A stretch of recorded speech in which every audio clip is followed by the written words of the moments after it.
Can everyone hear me? We're going to start the meeting. It's 5 minutes in, and hopefully our other board members will join us. There were 3 board members, Christine Kim, Dennis Gross, and Elaine Keene, who are out of town today and weren't able to be here. I point to the public officers law that exists that doesn't allow us to have phone-in video participation. We have to be here in person. We do have a quorum, which is great. Per the request, we'll go, and everyone can introduce themselves in a moment after I've kind of given our welcome remarks. It's really, really exciting and great to be here as a board and to welcome the members of the public attending the meeting and all the staff that's here to be in our Queen Shelter, which is a beautiful facility staffed with amazing people and providing care to the city of New York, not just the borough of Queens. I rode my bike here today. It's the fastest way to get here. I live in Brooklyn. So this is a center for serving all of New York, and it's a really beautiful thing. We're very proud of it. Hopefully you'll have a chance to see a bit more. This room is just the beginning. And sorry it's so small. We really wanted to meet here in person here today. We'll see how it goes. I think it can work, but it's a little tight. So hopefully everyone's comfortable and you can hear everyone. We need to see the screen. Apologies for our backs turned, but it is a board meeting. That's the most important thing. We are a 501c3 ACC. We're a board of all volunteers with the exception of 3 board members that are ex officio members that represent important agencies in the city that we partner with: parks, police, and DOH, Department of Health. We are an organization, the only open admission shelter in the city. We take in, on average, close to 20,000 companion animals every year. Last year it was more than 15,000. That's about 50 animals a day. We're also out in the communities doing everything we can to prevent surrender, and also have a team working on that in our shelters as well. We are a full-service shelter, and we don't turn any animal away. When I mentioned our absent board members, there's one member, Yonatan Aronoff, who's not here today. He has decided to resign, and actually it was the timing of the Queen Shelter opening that he worked so hard on and was really helpful both with our own contract with the city and with all the contract work that was necessary around this construction. He thought it was a great time to step aside. I'm just going to read his note that he sent to the board. It is with great sadness that I formally notify you of my resignation from Animal Care Centers of New York. As I've mentioned to you for several months, I can no longer reconcile the demands of my busy law practice with the important work of being a volunteer board member for ACC. And I believe it is in the organization's best interest for me to resign my post. I am deeply proud of the achievements we helped ACC achieve during my tenure, and the organization will forever have a special place in my heart as I continue to support it from the outside. On a personal level, I've developed tremendous respect for your leadership, over the years, and I treasure our friendship and hope it will continue. Please do not hesitate to call upon me if there's anything I can do to help ACC in the future. All the best, Yonatan. So our nominating committee, which I chair at the moment as a temporary chair, hoping maybe today we'll have a new chair from the board. I hope everyone's thinking about that, board members. But I'm chairing the nominating committee currently, and we are looking to fill that vacancy that has been that big empty chair that's being left by Yonatan. He's been an amazing board member and a great friend to many of us, including me. So we'll miss him, but we are looking to replace him. Let's see, what else do I want to mention? I think that's it in terms of kind of opening remarks. So Corinne, if you want to start, why don't we just introduce ourselves to the room, and then we can focus in on board business. Sure. Good morning, everybody. Corinne Schiff, and I'm one of those 3 ex officio members representing the City Health Department. Good morning, everyone. Soy Miranda. I joined the board last year, and my full-time hat is with Fordham University.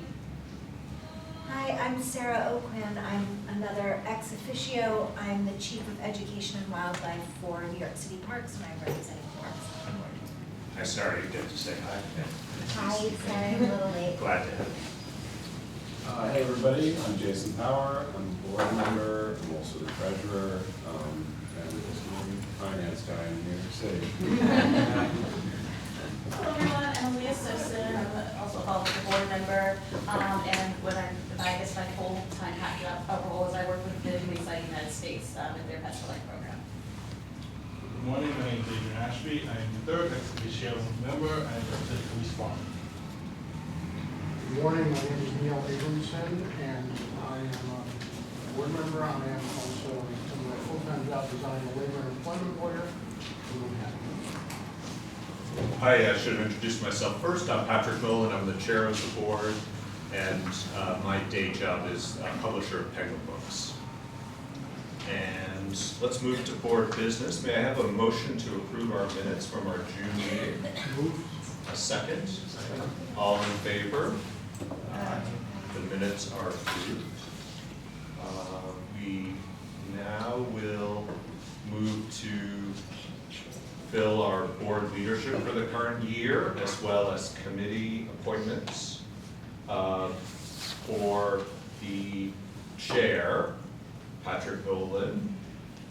The vice chair spot is vacant. It's not mandated as a necessity, but it is a vacancy that is available to any member who wants to put their name forward.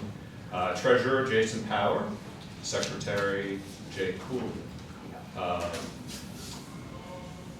Could I have is there anyone who wants to put their name forward to be vice chair? At this point, I'll pressure everyone off me to recruit if we don't have one today, but I didn't want to put anyone on the spot. Can I have a motion to approve the state officers? Move. A second? Second. All in favor? Aye. The officers are approved and elected for the 2025, excuse me, we're heading into fiscal year 2026 later this year, but 2025 calendar year. In the current committees and chairs, we have our executive committee, which I chair. The members are Christine Kim, Elaine Keene, Corinne Schiff, Neil Abramson, and Jay Kuhlman. We have our audit committee, chaired by Jason Power, Elaine Keene, and myself. I'm actually on every committee as an ex officio member. The nominating committee, I'm the temporary chair. Neil Abramson, Sarah, Corinne, and Christine. Our development committee is Dennis Gross chairing, with me on the committee along with Jay and Jason. The Queens committee is chaired by Christine and Lieutenant Adrian Ashby, myself, Sarah and Elaine are on the committee.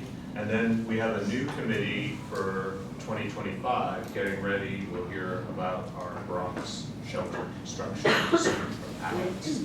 But that's moving along really well, and the Queens Committee has been a really instrumental, great committee within the board to help ACC get settled into this neighborhood. We want to get the Bronx going. So that committee, are there interested members? First of all, anyone interested in chairing? Excellent, thank you, Terry. And members board members who would like to be members, Sarah? Great.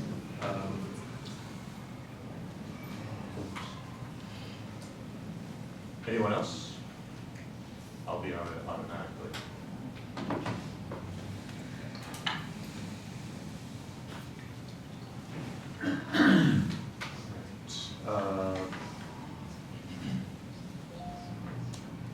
David, do we need to vote these committees? Or do we just name them?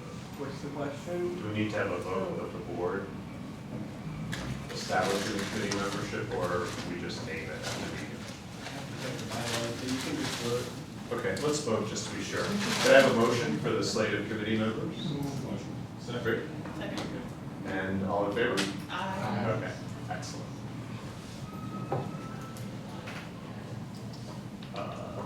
Okay, I think that's it for board business. Board members, is there anything else we need to discuss? And just to sort of give everyone an overview, we will hear from our finance team, including development. We'll hear about our capital improvements. We'll have an operational report. We'll have the public comment session, as I mentioned. And at the end of the meeting, we do have some business we need to handle in an executive session. So at the end of the public meeting, we'll take a motion and a vote to adjourn to an executive session. I'd ask everyone who's not a board member and not presenting at our executive session to clear this room as quickly as you can so we can continue on with our executive session at that point. Okay, so turning it over now to Jeff Hauser from Kiwi to give us a report on fiscal year 25 year-to-date, an unaudited preliminary financial report. Good morning. So we're gonna have to work through the logistics, so I don't know, I can't really see the screen, but hopefully I'll be able to control both, and I'm paperless, so you can imagine my life is on this, so we'll get that figured out. So the finance presentations generally include 4 parts in looking at them, so we use the same format as in previous meetings. So we'll review very quickly our statement of activities for the 6 months ended December. Just a quick discussion of what the balance sheet looks like at December 31. A couple of notes about our cash flow, and then the last part of this is development update, which Ashley is actually going to deliver, but I'll just kind of do it. Okay. Now to move ahead. Okay. I'm hoping what you're looking at is a statement of activity summary. I can't see it, so I'm going to trust it. Okay. So there's a lot of numbers here. Allow me just to focus on just a few of them that really matter. So from a bottom line perspective, ACC has increased its total net assets over the first 6 months in total by about $4.6 million. The unrestricted net assets that relate to the shelter operation specifically are about $1.25 million compared to a budget this time of 0 net. So it's a combination of a few things. We have some costs that are internal costs that are capitalized as part of the construction project that is now winding down. And then we have a couple of costs that are in the budget that are to be spent, but haven't been spent in the first half of the year. So while at the moment we look like we are spending about 7% less than the budget, the expectation is that no, that's going to come back probably in the second half of the year. We're going to talk a little bit more about this later, but shelter revenue and giving and event revenue, collectively the development, year-to-date December is actually about 1.7 million, which is actually less than the prior year. However, there's a coming attraction. That trend is about to reverse, and I'll let Ashley talk a little bit about that, but that's what you're seeing through December. General comments, questions, or anything about what you're looking at? No. Okay, thank you. You go next slide, please. So I'm hoping the next slide is a balance sheet summary.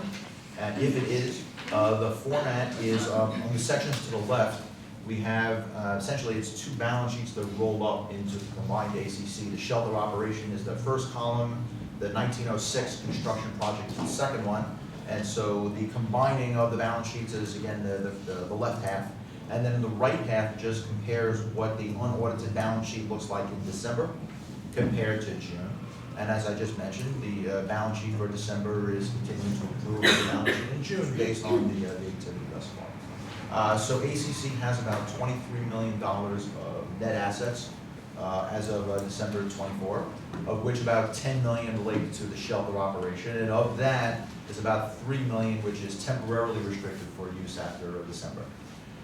From a liquidity standpoint, the organization has, the ACC side, has cash on hand of about 11.7 million, of which 3 million is temporarily restricted.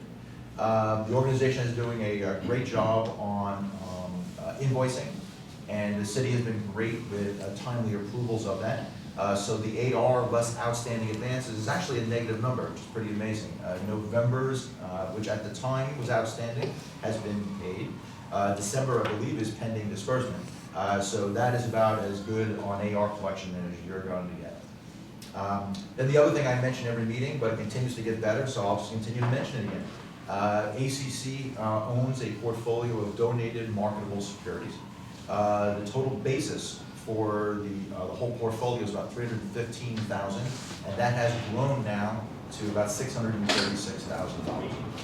So we'll continue to revalue the portfolio, which is required by the county. We'll do it every month, and we'll continue to monitor that. But the performance has been pretty amazing. That's the situation there. Any question or comments on the balance sheet committee?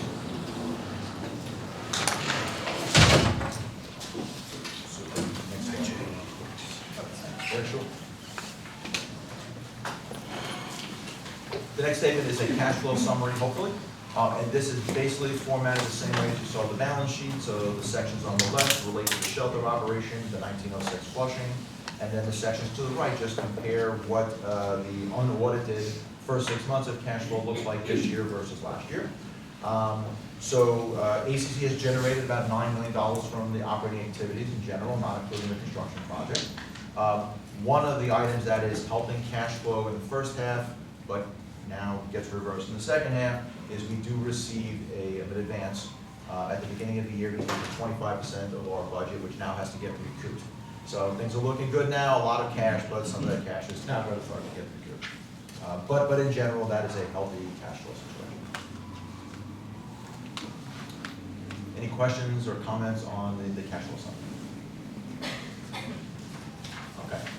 So if anything else comes up, please call me, but I'm going to invite Ashley to introduce the next slide on development.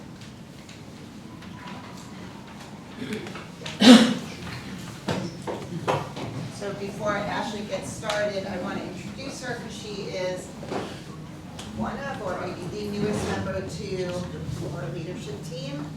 And Ashley worked in development at ACC 5 years ago, so she really knows us. And she worked at ACC for a while, so she knows most of the members of the board. And we're just really delighted to have her back. And with a great working relationship, she's a really strong team. And in the 5 years that she has been not working at ACC, she's really, really grown. And I'm so excited to see what she's going to do as the director of development. Thank you. So lots of pressure, but I'm trying to do a good job. I did it to Michelle also. Thank you. As Risa Ashley, mentioned. welcome Oh, back, thank you. Thank you. Hello. On behalf of the board, it's great to have you here. Thank you. As Risa explained this, but I want to say that I was gone for almost 6 years, actually, and I was mainly working in social services. So I'm very excited to bring back the strategies that I've learned at these other very large organizations where I've been, because something that I learned about myself over the past 6 years, not a surprise, I only care about animals. So I'm very excited to be back, and in the first 3 months, well, I've only been here for 3 months so far. In these past 3 months, I've just really been trying to reconnect with our donors. Something great that I've learned and I'm very impressed by. We have a very loyal base of donors, so many of these people I already knew them. So I'm sort of just reintroducing myself with my new last name, but that's really impressive for ACC to have people continuing to give for more than a decade. Other than that, I've also been focused on trying to see how we can fully strengthen our overall fundraising approach. So I'm going to do some team shout outs first. We just brought on a new staff member, Senior Manager Individual Giving, Sam Stillman, over there. So he's going to be focusing on connecting with mid-level donors and working on our direct mail appeals, as well as our online campaigns, monthly donors. And then I hope many of you know Michelle Travis, our Senior Manager Institutional Giving. She's been here a little over 2 years, and she is an absolute superstar. So Michelle was formerly the Grants and Corporate Giving Manager, and she was just recently promoted to Senior Manager.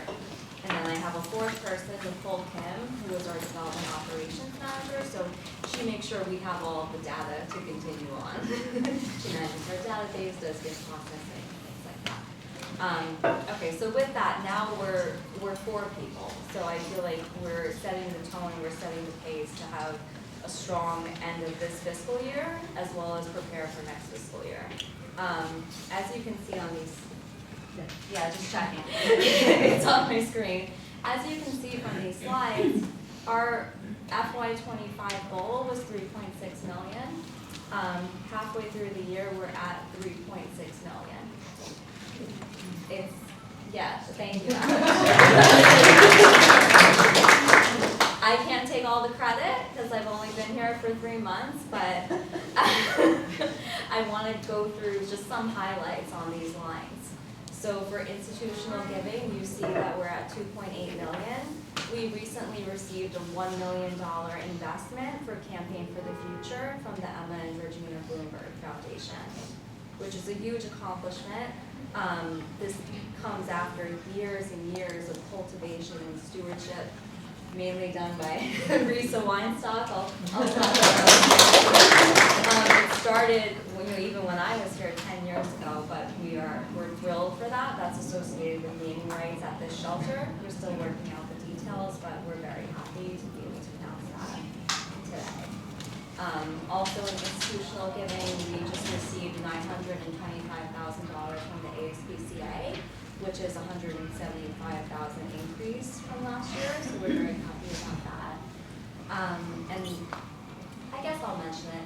An anonymous foundation gave us $325,000, and there is potential that maybe it will be an annual gift, but we don't have anyone to speak to, so we're just hoping for the best and always happens. Something like that happens. So truly anonymous. Truly anonymous, yeah. I mean, Michelle had to put into some work. We were contacted by, I believe it was the Community Foundation of Greater Atlanta. Yes, So it's a gift for a donor advised Yeah. fund. The donors are still anonymous, but they have said that they would like to hear from us periodically, and there's a possibility that it would be an annual gift. I just have to send an anonymous proposal to them every year. That's exciting. it is exciting. And of course, every day we're wondering who is this person, but we'll probably never know. Let's see, I'm skipping around a little bit. For event income, I just wanted to bring that up first, even though right now the income is 0, because we have not hosted an event, but we just secured a date and a venue for a June gala, and the theme of that will be ACC's 30th birthday party.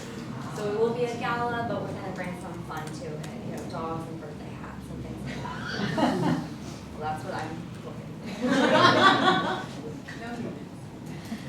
for. You said that's a June event? It'll be a June event. Do we have a date for that June event? Likely June 4th. Thank you. We're still discussing with the venue and we'll sign the contract soon, but it'll likely be June 4th at Tribeca 360, which is a new venue for us. Okay, great.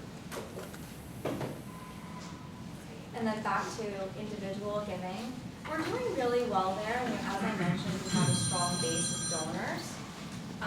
We had a historic Giving Tuesday campaign, which I actually can take some credit for because I was here when it happened. But we raised almost $100,000 from Giving Tuesday. It's the most we've ever raised from the online campaign. And that is also attributed to a $25,000 matching gift that we secured from Royal Canin, their viewing partner. But that really brought us, I think, to a new place for donors. I think it was the incentive of seeing, dollar for dollar will be matched, and the return on investment from just maybe 4 emails was really unheard of from what we've seen. That's really great. Speaking with a number of directors at a varied nonprofit population, this was a tough year for that. So to achieve our best here during a difficult year in general is impressive.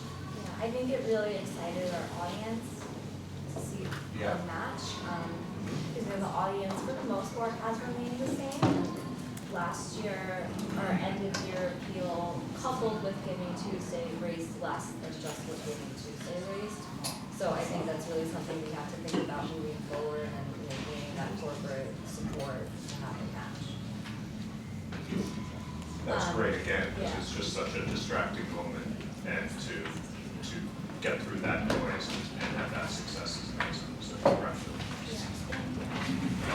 One other highlight I'll mention for here, I've been analyzing all of the revenue, all of the donors, and we have over 500 monthly donors. About 40 give $100 or more, which is pretty significant on a monthly level, and that's bringing in about $16,000 per month in revenue. So that's really great. And with Sam here now, we're going to refocus on a strategic, targeted approach to try to grow the monthly giving program. Question? Or anything else? We always like to have aggressive development budgets, so congratulations on hitting it already. It just means when we budget 2026. Yeah, that puts a lot of pressure on the Yes, next the pressure's one. on. The pressure's definitely Yes. on. For the next 5 months, though, I will say I have 3 main priorities. It's going to be hosting our June birthday party, strengthening individual giving, and as you all may know, our campaign for the future we've been running since about 2022, but we're planning to take it out of the quiet phase towards the end of the fiscal year and reach out to the public to invest in the campaign.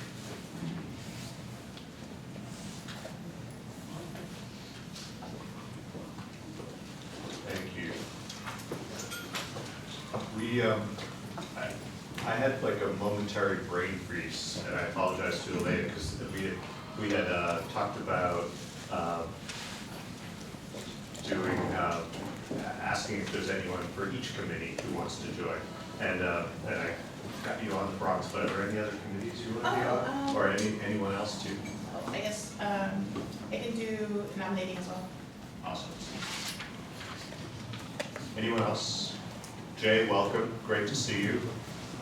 We're excited to all be here at Queens. I'm glad you made it. The navigation system wasn't good. Okay. Well, great to have you, and congratulations, you're secretary for another year. Good. Excellent. All right, so I think we're ready for Adam, right? Excellent. Adam Silver from the Mayor's Office of Animal Welfare will give us an update on our capital projects.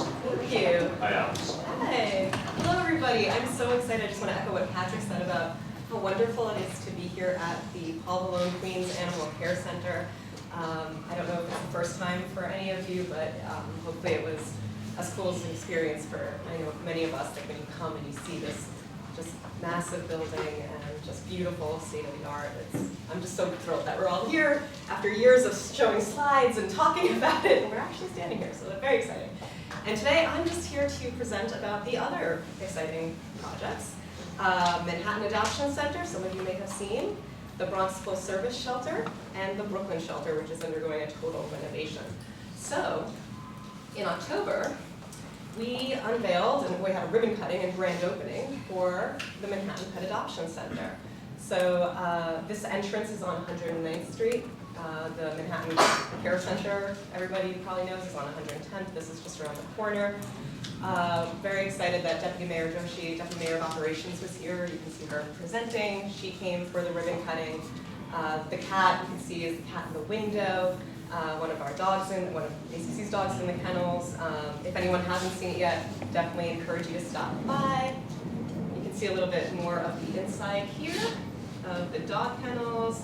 And I love that. I don't even know what you call that. It's a mural? The cat does it have a name? Do you remember, Kate, what that thing's called? It's so cool. Yeah. So you can see this. If you look at it from the other angle, it's actually a dog. So I just... And it's on the outside too, the colors change. Okay, and the colors, so let's see if we can, oops. Yeah, the colors there, you can kind of see a little bit of. So yeah, definitely stop by. So that was very exciting, that was in October. Moving on to the Bronx. As was noted, a lot going on at the Bronx Animal Care Center, brand new full-service shelter. Installation of the concrete floor, piping in progress for various utilities, the walls, layout of walls to begin framing in progress.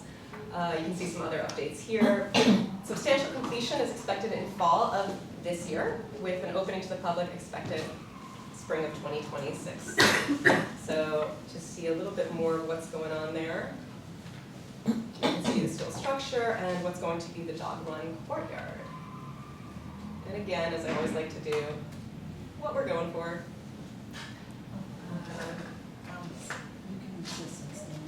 Oh, it's okay. Is it bothering people? No, no. Thank you. All right, so that's going to be the Bronx Animal Care Center and joining the Queen Animal Care Center. Brooklyn. All right, so demolition began January 2025 with anticipated construction completed, substantial completion, summer 2026, and move-in projected in fall of 2026. So again, this is what it's going to look like. We currently have some shots. You can see what is going on now. And a couple more of what it's going to look like. So very exciting developments, and again, I think just the fact that we're all standing here in the Queens Animal Care Center, we know that this is coming, this is real, and it's very exciting. I don't know if the board has any questions? It's great to see this progress. It's really exciting, and I know I was so excited to welcome everyone to Queens, I forgot to even talk about that amazing adoption center. Oh, so much. It's great that And of course, Staten Island we have as well, but it's bumped off the slides now because it's done, Yes. so. And, you know, I think, quite honestly, I think a lot of us just watched Staten Island take so long, that it's really great to see this progress, because this is a real good pace that feels very different, so. Very exciting. Thank you. Very exciting, thank you.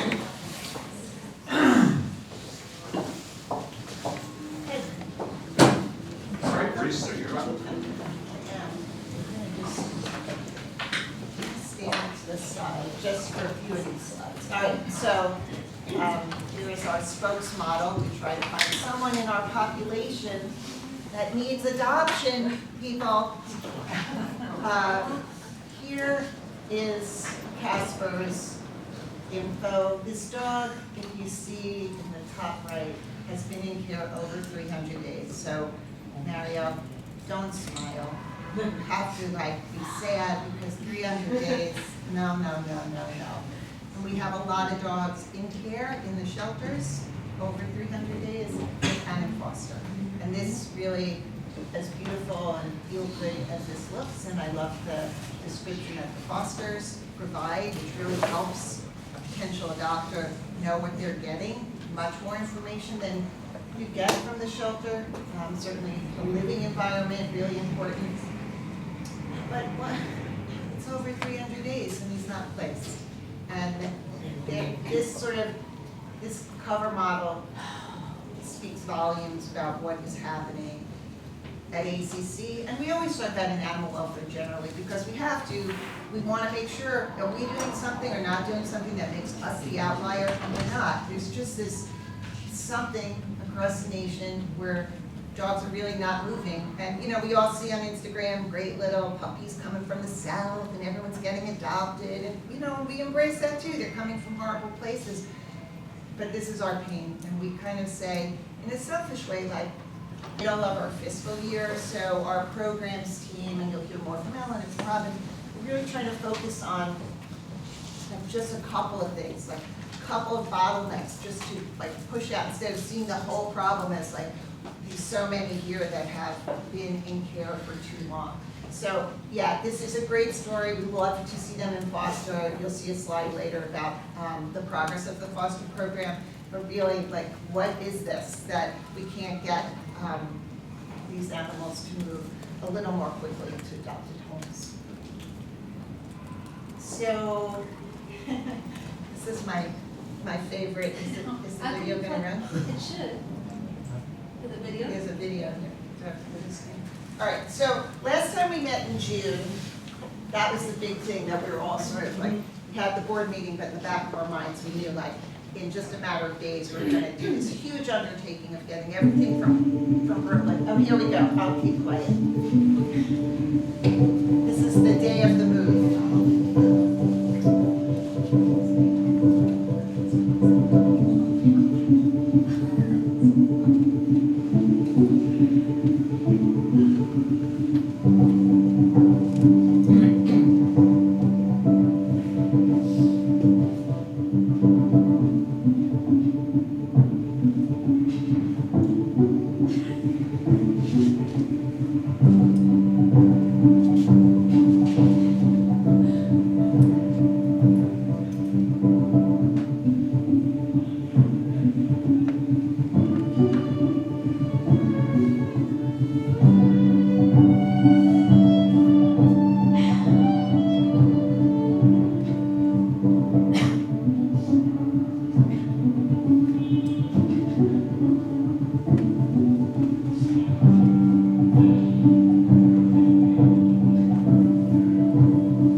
Okay, so, I mean, I can't tell you how many times I watched that video. I just, if it wasn't public, I'd be crying.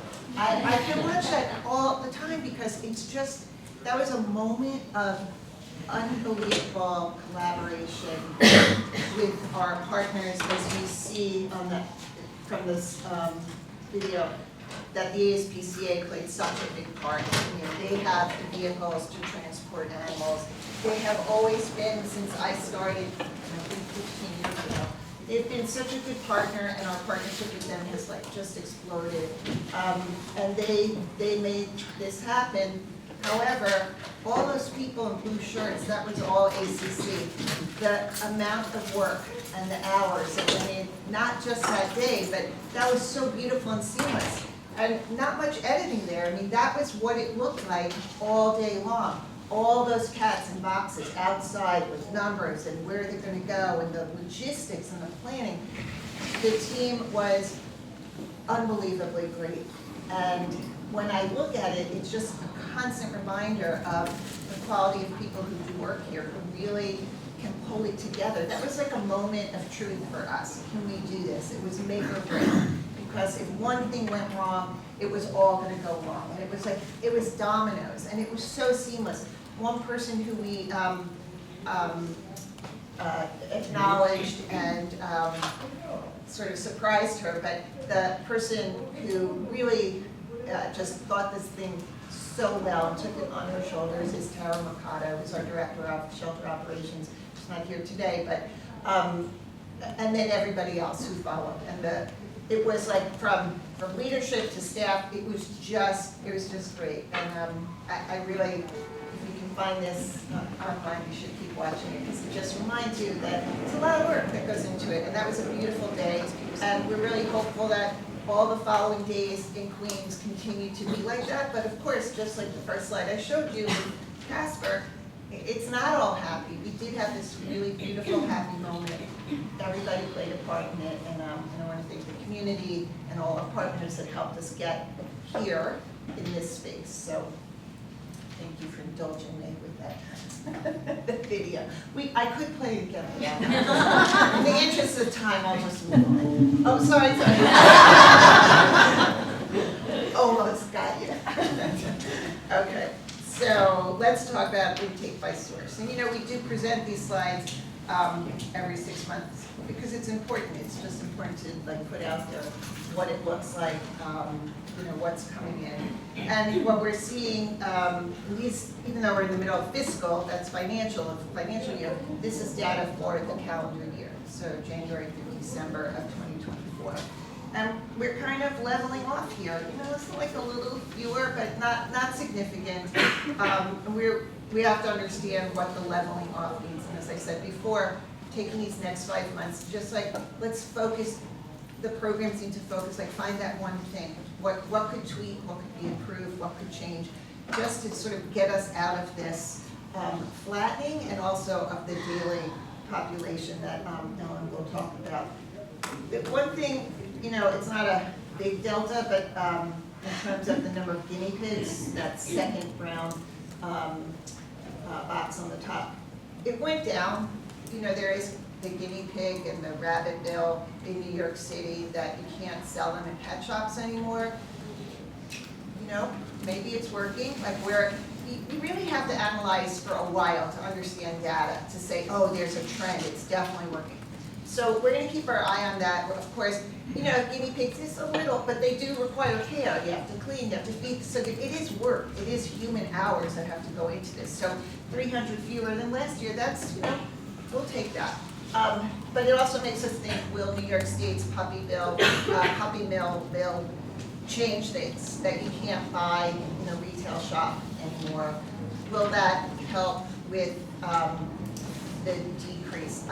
You know, we definitely see dogs that come in. I don't know if we could say they were from puppy mills, or dogs that come in that have medical issues are generally a little older than puppies. Robin, back me up on that. I'm not. I don't know if like puppy mills was really our. We get a lot of purebred dogs, they're small. But are they young? No. No, so then like over time, maybe they're getting, yeah. So, look, who knows, we're gonna watch it.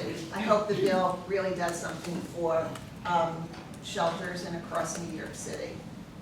And that is really not much else to say, yeah. Is there any, like, insights on, like, what's going on with the stray dog number going up so much? From like, you know, 2,100 just a couple of years ago, it's, you know, Let's see. 75%. What year are you looking at? So stray now is like at 1851, right? Sorry, I'm looking at the 36. Oh, up there, okay, yeah, that is stray. What's going on with that? I don't think I see like a lot more stray dogs roaming around New York. What do you do if we? I feel like I don't. Oh, right, So- right, okay, thanks. So, No, I mean, a lot of that is, you know, if the agency brings in a dog and there's no information, the dog was tied somewhere, left somewhere, that's gonna be a stray. We do have situations where as our admission counselors are talking to someone, they realize it's their dog, but the person doesn't, I don't know if they can't accept that they're surrendering their dog, but they're not gonna say it's their dog. Got it. Okay. So that's a lot of it. Most of, we don't get a lot, we get more dogs from agency than we do cats. And yeah, and then you made a good point though, because when you think stray, it's like, oh, I don't see them roaming around, right? Because I remember when I first started, there was like some big case in Coney Island where there was like a pack of dogs that they had to round up, and you know, and that was the thinking. So it sort of sticks in your brain like, oh, that's what stray means, the roll. But as Ellen said, there's agency. Also, a lot of times, like agency will bring in, someone will just, oh, I found a dog, and they bring it into a shelter, and we have no information about it, so that's a stray. It may be then a return to owner, like a lost and found, but yeah. I think the other thing is 20 and 21 was COVID. So a good point on this graph may be to add 2019 and then compare 2019 to 2023 or 2024. Yeah, 2020, that's sort of, it's hard, that's still a year that's really hard to use as a measure, except everything that people were thinking about their pets during COVID didn't really stick, because now you see it intake's going up. Did I move to the next slide? Oh, okay, intake by month. All right, so this just gives you a sense of every month what the population looks like. Before it was just what the year is, but you can see, you know, there's definitely a fluctuation with cats, you know, the blue, and 2 spikes in May and August. But, you know, again, dogs is like no major fluctuation with respect to dogs that are coming in. You know, and again, I keep saying Ellen, but it is in your slide. But we're thinking about the populations. When you look at this, you know, our in-care population is high. It's, especially for dogs, it's very high. You're looking at this just like what happened during that month. And as many of you know,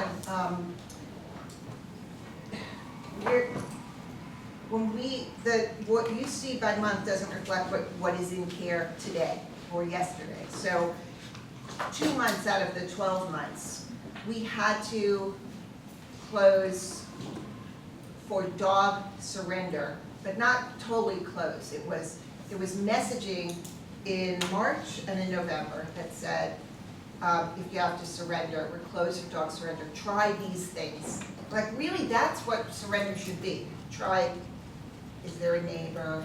Is it, you know, like here, and we put it out there. Here are the bullets that you should try. You can click here. Here are some resources you can use. Don't come here first. Only because at that moment in time, we have dogs in crates. I mean, look at this beautiful shelter. So much space. We have dogs in crates. Manhattan shelter, there's dogs in crates. I mean, it's a lot of dogs. And on the day-to-day, we're trying to manage. And the message we put out there to people is, can you try something else? And you will note in March and in November, we still took in over 500 dogs. So it's not like, oh, ACC is closed, no one can go in. We'll never do that. That's not in our mission, that's not in our contract. We are taking dogs in, but as Ellen said, we're getting so much from agency. And, you know, one day the intake could be just 10 dogs that came from just one person. So that's just so hard. It's such a hard nut to crack. And we've been really working for a long time trying to understand that. And we think by pushing out more, like, have you tried all these resources to rehome your dog without coming to ACC first, would that work? But, you know, that's still a work in progress. Okay, so then next slide. Any questions on that? All right, so then we go to our placement rate for cats. You know, it went up to 92. We don't, like years ago, it was all about the 90%. There's so much more behind that number. It's a number, it's a target, but there's so much more that goes into the placement of animals. I will make note that, you know, the extra 2%, there was a big change in medical euthanasia. It was much lower this year than the past year. And, you know, there are a lot of reasons for that too. But that seems to be one of the main drivers of a higher, you know, number of, like when you look at 92% medical euthanasia, it went down, which, you know, we're very pleased about. But some of the cases are not in our control. They come in and they're very sick, not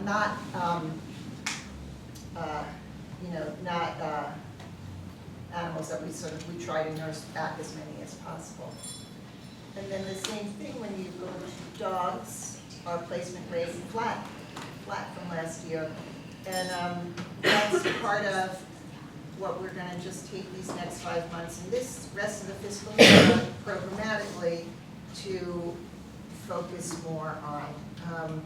With respect to, you know, events that we do we need to go all over the city now that we have Queens here? Is this getting enough traffic? Like, can we cut down on some of the mobile events to this location and go somewhere else multiple times? Like, I think we're at this place where we really need to think strategically, not to be everything to everybody because we want to be, you know, we're here in partnership. Sometimes partnership doesn't mean that we're going to take the mobile truck to that corner of this borough. And it's an uncomfortable thing, and you know, I've been here long enough to know that we make these great partnerships, but it's sometimes based on like, well, when's the mobile truck going to come into, you know, my area, or my store, or my district? And we're just going to focus more on what is really important. When you look back in the last 5 months, in the last year, where did we hit it out of the park? And like, can we focus on those programs or those things that we did in all of these categories to improve the placement rate?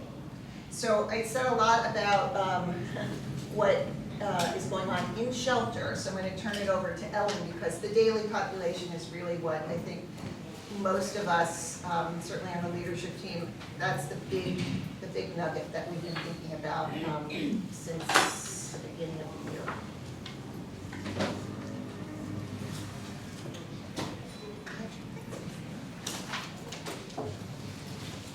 Hello.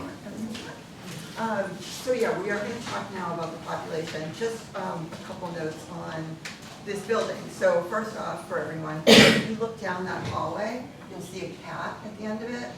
That's my cat. I remember talking about that is Tank, adopted from the Manhattan shelter about 11 years ago. She's one of my 3 foster fails. Picture of your cat. It's a picture of you. Yeah. You would not want to be here. And I don't know if it was noticed in the video, Lisa's favorite video of all time, but when we moved into this building, we had 78 dogs, which I forget how many cats, but I mean 78 dogs was the number, and that was really thanks to Jessica and her team. The placement department just did amazing work to get our population down so that it was achievable for us to move, because if we had had to move 150 dogs, it would have been a very different day. So they really did a great job of getting animals placed and in foster, so that really helped out that day. But as you can see, that did not last long, unfortunately. Our population is a daily struggle. So when you look at the 325 dogs that we have in care at the end of December, and it's even higher now, that means there are over 150 dogs in our Manhattan and Queens shelters alone, and probably 25 in Staten Island. In Staten Island, that may not sound like many, 25 dogs, but they don't have housing for 25 dogs.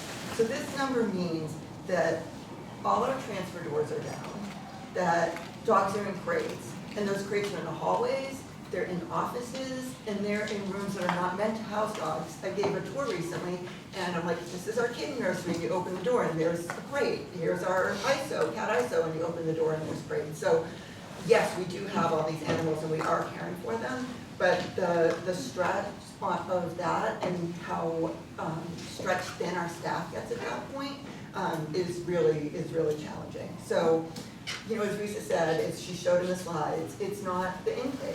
And, you know, that's the assumption. Of course, you have a lot of animals because your intake's so high, but our intake hasn't increased that much.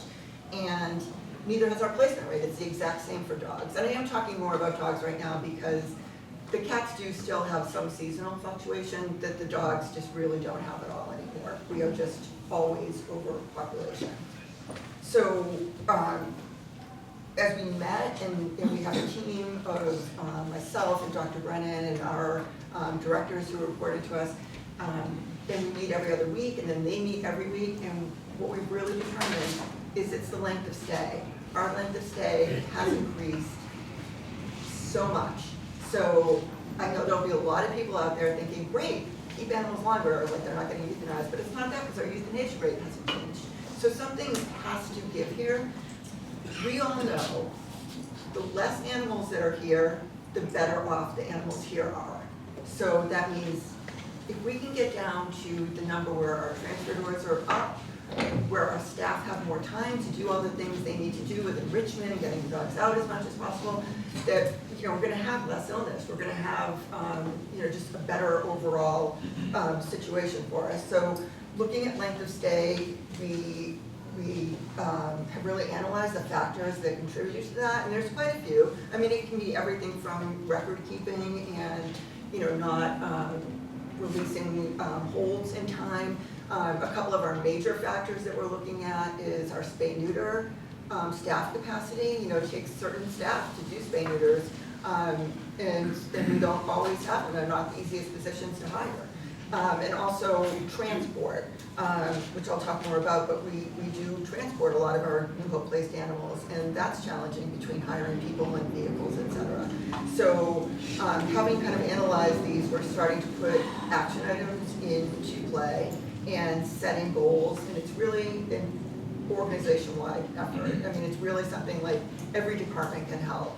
even, HR, you would think HR is helping with length of stay, but they are, because they're the ones recruiting and helping us keep our staff trained and hired and starting on a regular basis.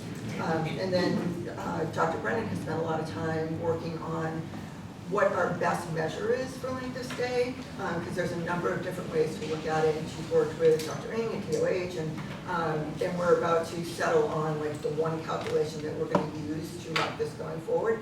And hopefully, when we meet again in June, we will have the beginnings of results to report. So I will say that notwithstanding the length of stay for dogs, this clearly shows how challenging our dog population can be. And when Katie created the slide, it was really eye-opening for us, because I don't think we've ever put this on a slide before in this way. But it really shows, the average person adopting does not walk in and say, give me your most challenging dog. Give me the dog that's leash biting and hates every other dog. They want something that's easy, that's going to be their pet, that they can take around to around their friends and walk in the street, etc. And we do have some of those dogs. About 30% of the dogs we get are level 1 and 2 behaviorally. But then you go up and you see 40% are level 3. And those level 3 dogs are the ones that are the leash biters. They're the resource guarders. They have dog-to-dog reactivity. They have separation anxiety. And some of those dogs could be level 2, but when they get to that level 3, it's just a higher level of that. It takes a different level of management, and you need a more experienced adopter. The average person, you see these videos where people walk in and say, bring me to the longest stay in your shelter. I want to take the one that's been here the longest. Nobody walks in and says, show me the dog that's potentially going to bite. We do. We have dogs that we have bite holds, etc. So, that is a challenge for us. We do not have the dog that the average adopter comes in looking for. And then the other thing is size. So here we are in New York City, a city of apartments, a city of breed restrictions and weight limits. Typically, I think weight limits are mostly 25 pounds. And then you look at our population, and we only have 22% of our dogs that fall. I don't even know how many are 25 and under, the way our system measures it is 40 and under. So 78% of our dogs, at least, are over the weight limit that most people can get a dog accepted in an apartment. So just to point out, we know our challenges, we work on them, we have amazing staff that do so much work with the dogs to help modify their behavior. But again, length of stay and population. If we were back years ago and we had 78 dogs in all our shelters, I don't even think we know what we were anymore. That doesn't seem possible, that was COVID. But if we had just even the number that we can house the way we should, which would be 180, those dogs would be getting more walks, we'd have more time to do those enrichment type things. So again, goals. And so now we're just going to talk about some of the programs that we have and continue to have that help us solve this. One is our New Hope program. That program's been around for, I don't even know how long, longer than me. I've been here almost 14 years. New Hope kind of has its ebbs and flows. This year we added 42 partners. We have 349 active partners. Wasn't much different last year. We had 37 new partners and 352 active. But there are bad partners. So there are partners that get in over their head or aren't doing the right thing. So we are doing audits on a regular basis. We are suspending groups at times, and we're also making groups inactive. That doesn't mean that a group that specializes, if we have a group that only takes Great Danes and we don't get a Great Dane for 6 months, we're not going to make them inactive because we know that group is always going to take the Great Dane that comes in. So some of our partners only take a very few number, but they take what we need them to take, so they're valuable. We also started focusing on trying to divert and defer animals before they even get to the point of being surrendered. So someone will make an appointment, and now our admissions and special intake staff will forward that on to one person, Jess Van Brunt, who's worked here for so long. She knows every partnership, the best relationships with our New Hope partners. they get the photos, they get the behavior, they get the medical, and then she works to find them placement before they ever come in. So that in a lot of cases, it's directly from the owner right to the new home partner. And that was, since we really started focusing on that, which was like mid-year 2021, she diverted 116 dogs and 6 cats. They never came in the building. They went directly to the partner. And then another 11 dogs were deferred and 17 others, and that included rats, chinchillas, hamsters, a rooster. So these are just animals that, like, you know, you don't want to have in the shelter for very long, and they came in and went out immediately. So we're going to continue focusing on that because we have found that it works. And again, I mentioned transport, and I don't know if everyone knows this, but the Wheels of Hope had been our primary transport partner with our new hope animals. And they did that for years and years through the Mayor's Alliance and then through Best Friends. And that program has sunsetted officially, and we have taken that over. We have grant funding from ASPCA and from Best Friends, and we do all transports now between our team that is part of our placement department. We have 4 transport drivers. They are going all over.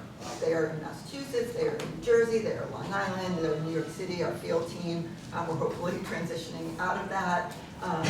But that's a lot of work that is done. And anyone who's tried to coordinate these trips, I feel like I'm having deja vu. I tried to do it, somebody was out one day, so I was trying to figure it out. And it's like, you have 3 people in 50-mile radius in Pennsylvania who have vastly different schedules, and you're trying to get like 2 dogs and 6 cats out. It's a lot more work than it seems like initially, but they make it work. A quick question on the New Hope program. Can you just remind me, our largest New Hope partners, I think there's a handful of them that cover X% of the places. Yeah. It's significant. Does Looking at Jessica. I don't know off the top of my head which partners. The ASPCA is definitely up there. Their Kids Nursery usually bumps them to be number 1. Yeah. Best Friends takes quite a few. Amsterdam Dog Rescue, Town, CP. Those are probably all in the top 10, I would say. Yeah. But yeah, and a lot of that is groups that take cats, kittens especially, or small animals, usually do make up a larger percentage because they can take more of those at once. And then we have subsective groups like Amsterdam and RSVP that really focus on those at-risk dogs and are working to put them into appropriate foster homes or adoptive homes and kind of keep chipping away at that subsect. I think we're really lucky in New York City to have partners that are so devoted to us. They could pull from Newark, they could pull from Philly, they could pull from down south, but because of the relationships the New Hope team has really been working to build over the years, they choose to pull from New York City first and foremost. Money Paws is up there too, actually. Okay, thank you. And now on to our foster program. So again, the numbers are similar. We have 5 more orientations. We have slightly less new fosters, but also slightly more foster placements.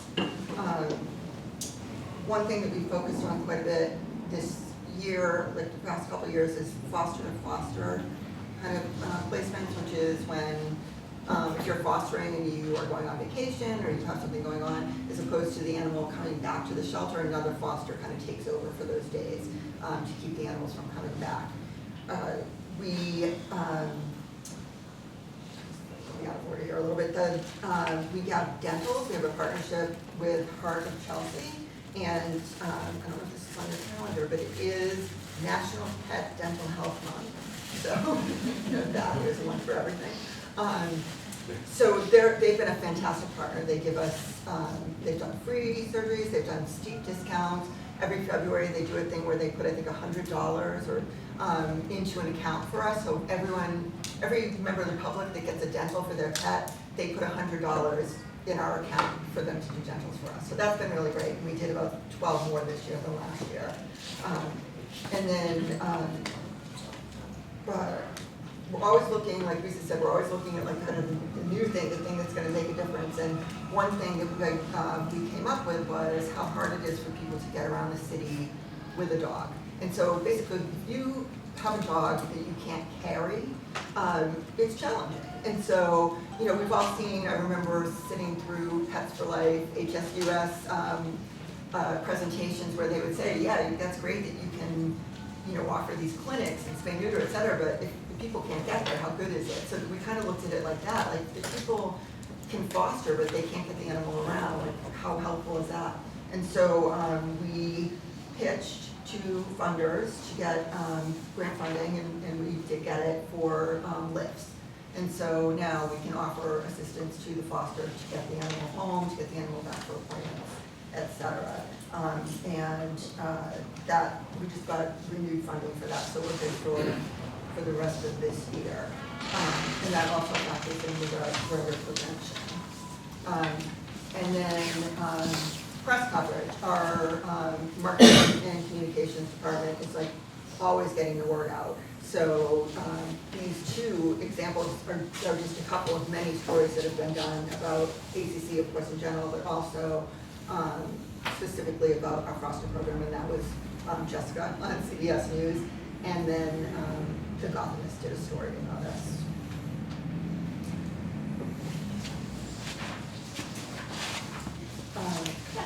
And then, not lastly, but the last one I'm going to present is community resources, and that is John Chicolella, is our director of the department. And I will say there is just a never-ending need for the public, and we want to do everything we can to help people keep their pets at any stage they're at. And so there's what we would say the Community Pets Challenge, and we actually have our first Community Pets, the person who helped create the program in the audience today, Ken Foster. He was the one that came in and helped us create this program years ago. And those are people who are struggling. They're not necessarily going to, or even thinking about surrendering, but they are having a hard time. So they may need help with food or vaccines or spay neuter or training. They'll come to our pantries, they'll come to our clinics, they'll email, call us. We have our staff who are like constantly in touch and help people. If somebody is disabled and needs help, we've sent food directly to them. Like we're really trying to find ways to help people to keep their pets before they get to that point, which is kind of the next, which is surrender prevention and admissions. And that's when people are leaning towards surrendering, but there's still hope. We could still help them potentially. We may need to point out to them how we can help them, but we can still help them. And that can be a lot of vet cases. We have a lot of special cases. We have a special cases advocate, and she is someone who has a background in social work and working with housing. And so those we're helping people through housing, addiction, homelessness, incarceration. As we mentioned, we get a lot of animals through agency. And it can be that the owner was arrested. And so then the animal is brought to us by NYPD, but we're trying to help reunite that animal. And then hospitalization. And John recently, through a contact Lisa had, connected with some people about being more proactive in that, in finding out like when someone's hospitalized. As opposed to us getting the call that the animal's left in the apartment, like someone's going into the hospital, we would get that call from the get-go. And the action cases, those are those vet cases, and that is when somebody can't afford the vet care. And I think I think we all feel that. I mean, vet care is outrageously expensive. There's really been a change, and you know, Dr. Coleman and I have talked about this, like the vet clinics are owned by major companies now. I mean, it's just different. They're much more profit-making based than community-based. So, you know, we do have that really generous funding from the ASPCA, where we will arrange the appointments with one of our vet partners to we pay a discounted price, but we mainly pay for the vet care. So people can contribute what they want, but most of the time that is not very much. So we are just making that full commitment. And that is never ending. We can always use more. There are always more cases that we could help. So, and that's another time that we utilize Lyft to help the pet owner get to and from their appointments. But I think this is a pretty perfect segue to how we are going to help answer the issue of pet coverage. So welcome, Dr. Robert Brennan. Oh my God, okay, that's right.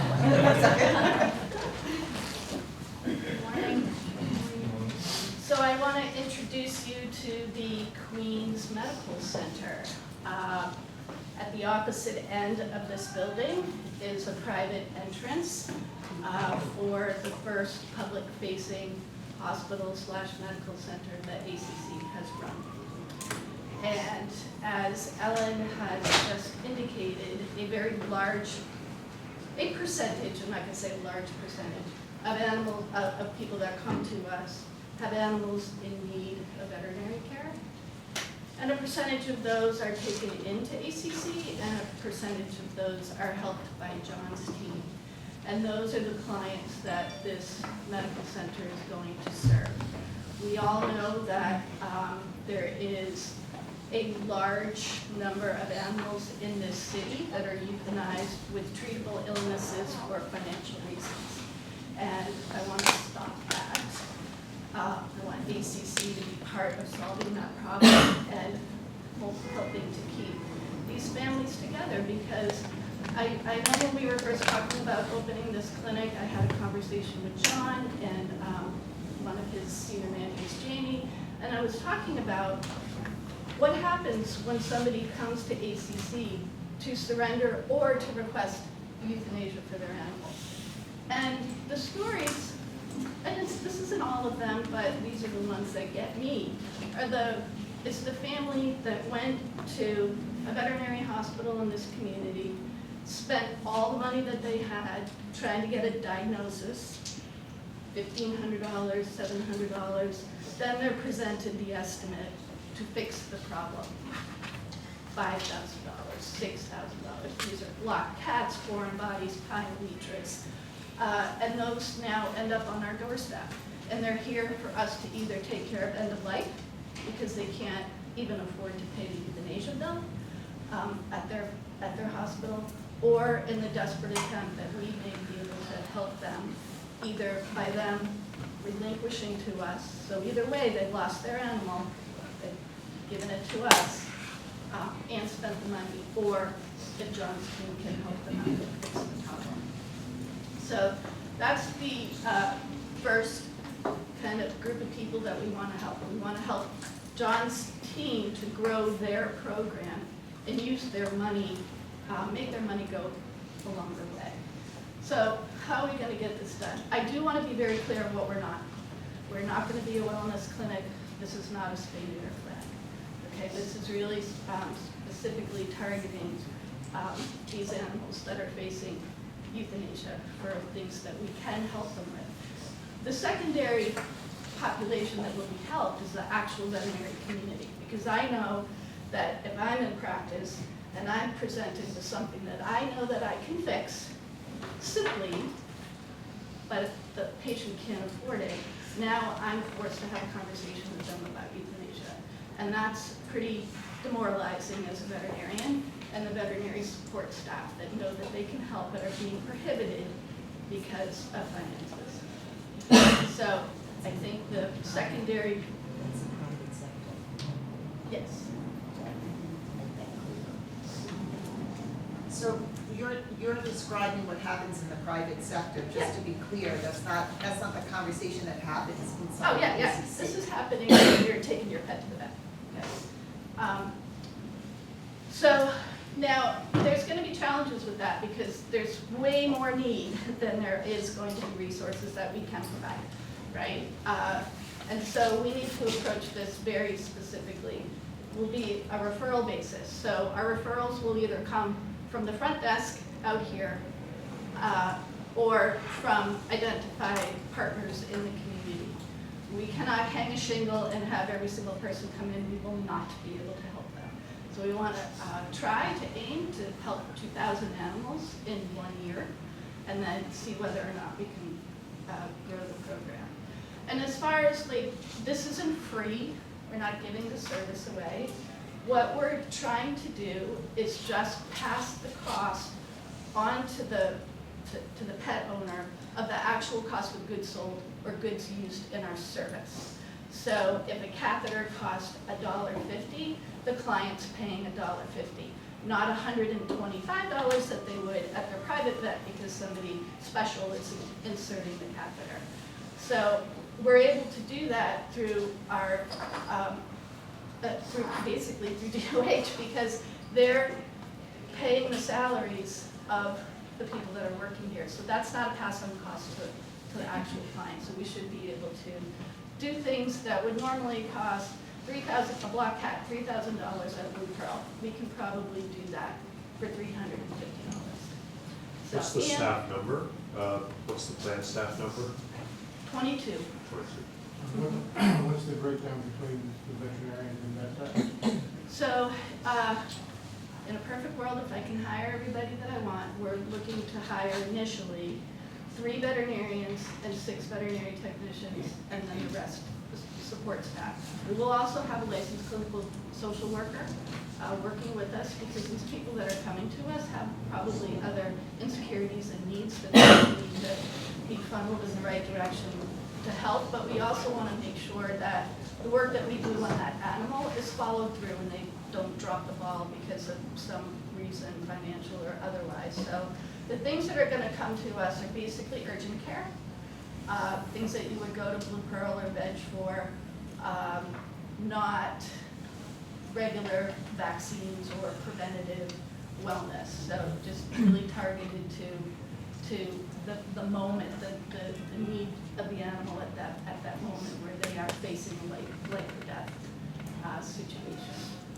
So we think that this is a concept that nobody's tried, so pilot, and if it succeeds, then great, it won't be a pilot anymore, it'll be official.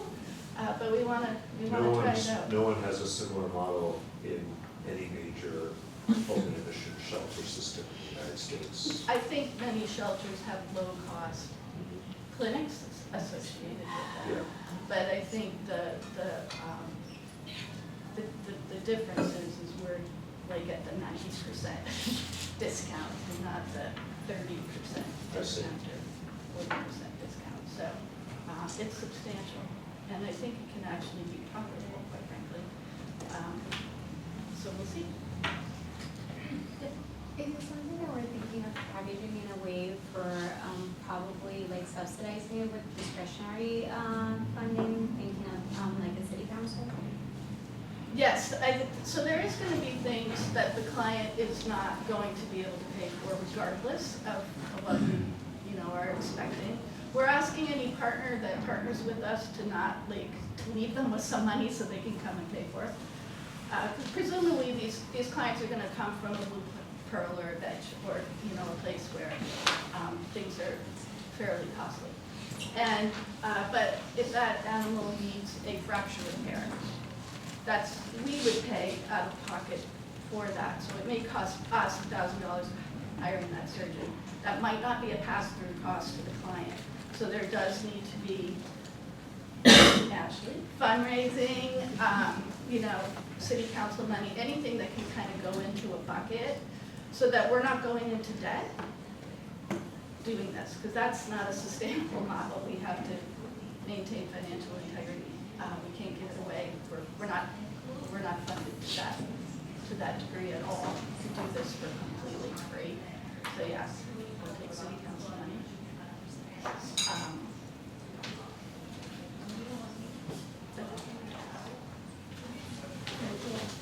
Thank you. And discretionary funding, city council does, we've seen in the past years, they really engage in the community work. I know that part. I know you know.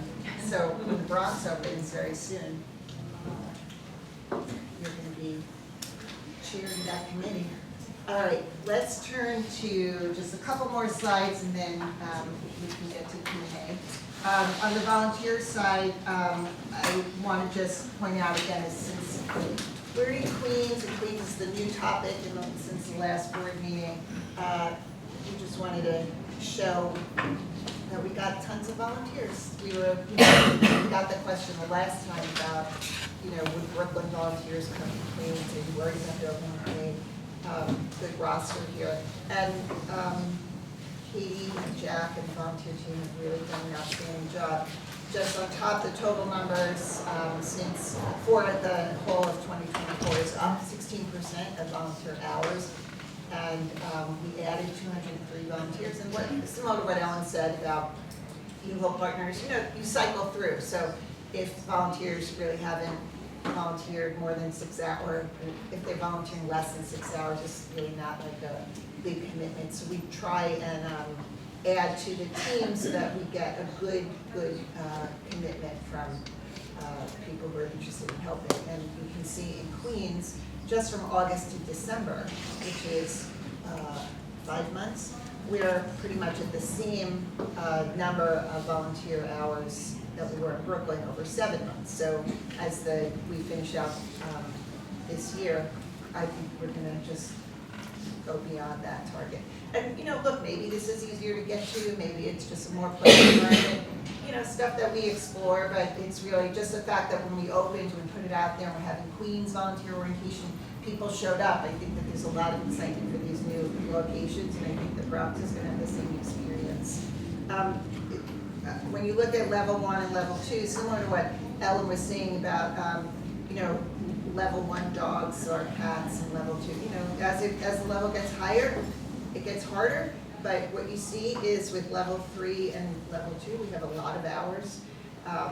We are working on training volunteers who come in at level 1, giving them enough training and time with the animals so that they can advance to level 2, because as Ellen said, that's our population is level 2, level 3, and even level 4.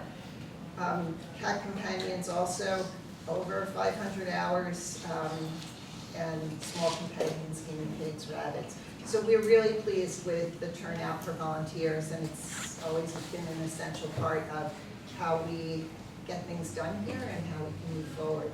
So big shout out to anybody. Deborah. There's 2 Deborahs. 2 Deborahs. They're sitting in the Deborah section. Thank you so much. Thank you. And then finally, just about getting the word out. We always end with a slide about what's going on in the community. Community kids. Oh my gosh, that's Catherine Reeves, who works for John. That program has been amazing. Several years ago, pre-pandemic, I think, she did a presentation when we had the meeting at DOH, I think.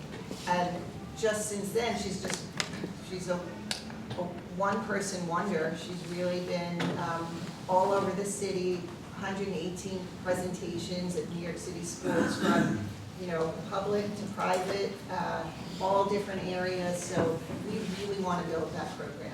She's here today with a special education group. Oh, nice, great.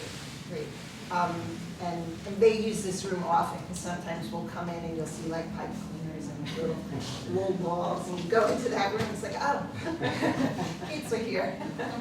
And then we did a really good job in 2024 just getting out to other events, not necessarily adoption events that's all animal-centric, but just being part of the community.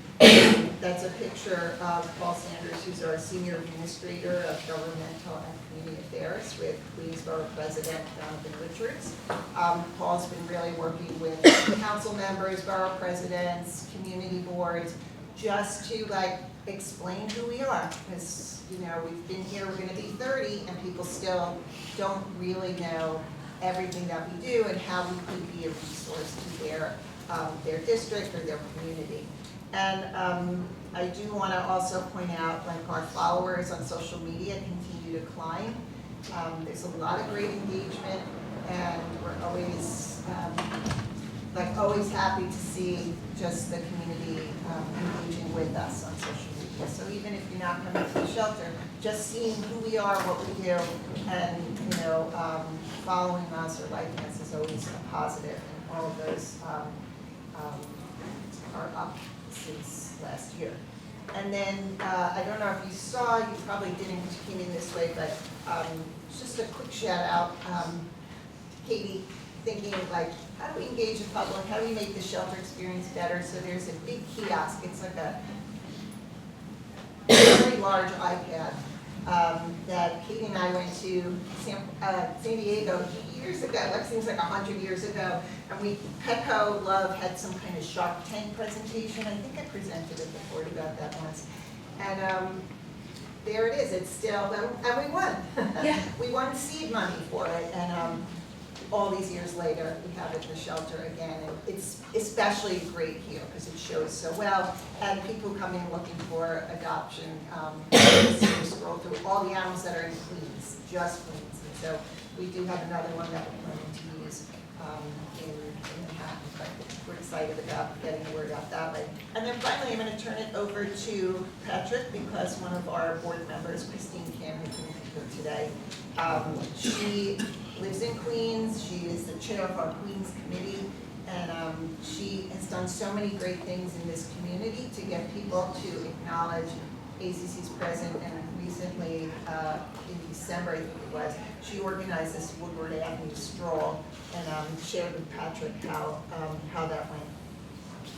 Yeah, as Risa said, Christine, the chair of the Queens Committee, was able to make the meeting today because she's out of town, but she and the committee and the team at ACC put together this event in the busiest shopping weekend of the holiday season. It was a way to get the community engaged and aware and actually inside the shelter. So it was a really fun activity that involved distributing more than 200 of those maps you see up on the screen. And the idea be people in the community partnering with small businesses would travel around and they would get special discounts if they came into the ACC shelter and kind of checked us out. So it was a great way to bring in small business awareness to our presence here in the neighborhood. About, like I said, about 200 people became better acquainted with us. We got interest for volunteers out of this as well. So it was a really great way to engage the community, a really good kind of blueprint idea as we go back even to Brooklyn, but also thinking about Bronx with the new shelter. And it's just a really great thing that I think is replicable and repeatable every year. That concludes the ACC presentation. Great, thank you, Risa. Any questions, board members? Any questions for Risa? We'll move to the public speaking, questions, comments. Reminding everyone again, 2 minutes. Myrna will be running the time. Or I think, are you the timekeeper, the official timekeeper? Someone is. But be respectful of all people who want to speak and keep your time limited to 2 minutes. Also, it's a really important thing to remind everyone to be civil. Anyone who abuses their time will actually lead to us having to stop the session. So be civil, and we are very happy to hear from people, and again, it's important for us. Again, I apologize that we're all sitting with our backs to you in this sort of tight space, but we'll try to shift around. I was thinking we'd move the tables, but they're all kind of clipped in, so I don't know if we will. So I'll call everyone in the order you signed up, and our first speaker, Joan Pulowski. Hi, Joan. So I came and I visited the Queen Center a couple of times in the past few months. And one of the things that struck me was the privacy screens. Now, while they're good, I really understand the concept of them and why they would be helpful in many ways. I also find it to be very difficult to see the dogs in their kennels. You have to get right up on top of the door and look kind of over. If the dog is against the door, you can't see them at all. I saw a tail sticking out or whatever, but I couldn't even make out what kind of dog was in the kennel. And they also seem to jump up to see you. So I think that behavior-wise, it might be a little hard for them to have this screen up all the time. I'm just thinking if there was like, if it was removable, that it didn't have to be up constantly, or the fact that they're across from each other, that they have to see each other. If like some kind of a divider could be put up in the middle, that they don't see the dogs across the way, and that doesn't get them excited. I don't know, I'm just was thinking of other ways, but both times I came in the beginning when I first opened it, I came again just last week. I found this to be problematic. I also didn't realize that there was dogs on the other side of the transfer door until I read an article about it. So the first time I came, I didn't see any of the dogs that were on the other side of the transfer door. And then so I came again this time to see if that was going to be offered to me. And I went and looked at all the dogs that I could see. And then I had to ask, are there other dogs on the side of the transfer door? And they said yes, and I had to ask to go see those dogs. So I think it's important that if there's dogs on the other side of the transfer door.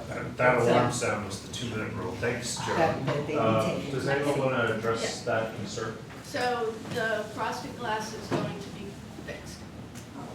It's a big problem. Great. It will be lowered to some degree. We're trying to work on the configuration. So it's not really just about, it's multifactorial.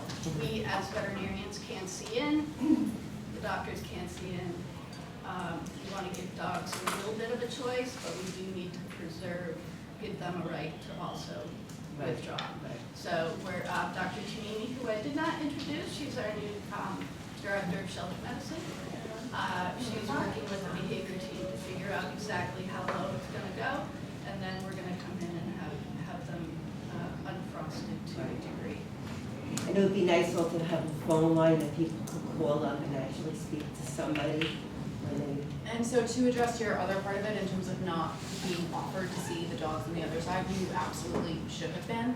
And I think we're working on figuring out something signage-wise to make it obvious that there are other dogs here. But on top of that, part of the customer service experience is the person you're connecting with, letting you know that that's there. So thank you for bringing that up.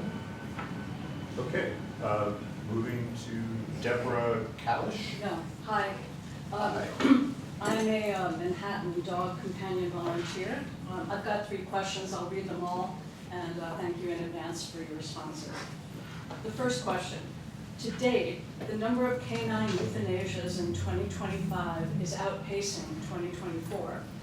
Between January 1 and February 3rd, I counted 32 dogs euthanized out of 107 dogs on the EP list, or 30% of them euthanized. In 2024, 22 out of 95 dogs on the EP list were euthanized, or 23%. 32 euthanizations this year versus 22 last year is a 45% increase. Why is this exactly? And has there been a change to your long stay policy, or you call it length of stay, which now mandates taking these actions sooner than you have in the past? Question 2. Recently, ACC has started to flag certain intake cases for neglect. What actually happens once a case is flagged? Do the police follow up with an investigation? Are surrendering individuals arrested? Please explain. Last question. Can you give us an update on any changes to the floors in the new Manhattan Pet Adoption Center? The floors become incredibly slippery and dangerous when wet or washed, exacerbated by the flooring materials and the lack of drainage. Thank you. Thanks, Deborah. Thanks for your volunteer work as well. Thank you. I can take one and Okay, thanks. So for the first one, no, we have not made any changes yet based on the length of stay. We haven't changed anything with that process in terms of listing and moving forward. Jessica and I can look at the numbers specifically, but if there's placement, then there's placement. And then if there isn't, then we do end up moving forward. So we'll look at that and see like what led to that. But we haven't made any changes on our end that would lead to that. And then the floors, both here and in PAC. Here we're starting, someone was here just yesterday, and we're doing a test to put like a coating on the doors to the floors to make them less slippery. It got put off a little bit because of the parvo, and we had to change our patterns here. So that should be very soon, but we're just being careful because on the flip side, another organization that had a new building, by the way, they had the opposite that we had. They went in and they had to redo their floors because they were too harsh for the dog laws. So we're trying to find that happy medium. And then I'll let Sebastian answer. Sure. So I heard part of the question because I got an email about my daughter's school being on a lockdown. Everything's fine. I think it was something about the cruelty process. Yeah. So ACC takes in, I would say, quite a number of animals that that our medical team will flag for neglect or based on the story at admissions or based on what our medical team will see on physical exam. We've created a pretty objective process to cruelty reporting, and we work in lockstep with specifically Lieutenant Ashby's animal cruelty investigation squad that he has. ACC functions, I think there's sometimes a misconception about ACC's role in animal cruelty in the city. We are really only responsible for reporting what we intake here at ACC. So a lot of times we'll field calls or emails like, someone's abusing an animal that I can see from my balcony. And unfortunately, we don't have to say that. We always direct members of the public to call 911 for crimes against animal in that moment, or to report things through 311's website for things that they've seen for more chronic issue. We will gather every piece of information that we can, from admissions notes to medical exams, and then also take cruelty photos initially, and then we send them over to Lieutenant Ashby's team, and he can probably speak to it much more than a lot more than I can, but his team, then piece it together, give us a decision of whether they have enough to go for a case, and Lieutenant Ashby. All right, so the cases coming to ACC, they're flagged for cruelty. They are gather as much as they have and they send it to us. Me and my sergeant, we review every one of them, and we go through to see if there's actually any criminality involved. Just because something flags for cruelty doesn't mean there's criminality. And sometimes we will take the case, we'll follow the investigation. There are many times when we do arrest owners or people who bring them in. And there's sometimes that further examination may be go to PCA, or the forensic vets look at it, and they decide, well, this is not cruelty, this is a sickness, issues. And then we also have to deal with sometimes people who are in financial problems, right? And then we'll look back and we'll find that they went to 2-3 vets, got bills, couldn't afford it, and then they come here and it's fight for cruelty. I personally don't think that person should go to jail because they can't afford it. So then those cases will then be referred to sometimes ASPCA, their community engagement to help, or ACC's medical will help them out here. Thank you. Sorry, go ahead. I just wanted to add that as veterinarians in New York State, we are mandated to report. So we follow that reporting process. As veterinarians, when we examine something, and that is, there's evidence of cruelty, evidence of neglect, we do state that very clearly in our examinations. And then that follows the chain as it would for really any other case in New York City, even in other clinics. Thank you. And if you email, I can probably get you our sort of reporting cruelty data, because we do keep it now. And unfortunately, I would say 50% of the cases that we get, you could argue, are access to vet care issues, which we hope to accomplish with our clinic that we hope for. Thank you very much. Thank you. Esther Coslow, you're up. Thank you, Patrick. Hi, I'm with Shelter Reform Action Committee, and I have 2 questions, and I'll read them first. The first one is for Corinne Schiff.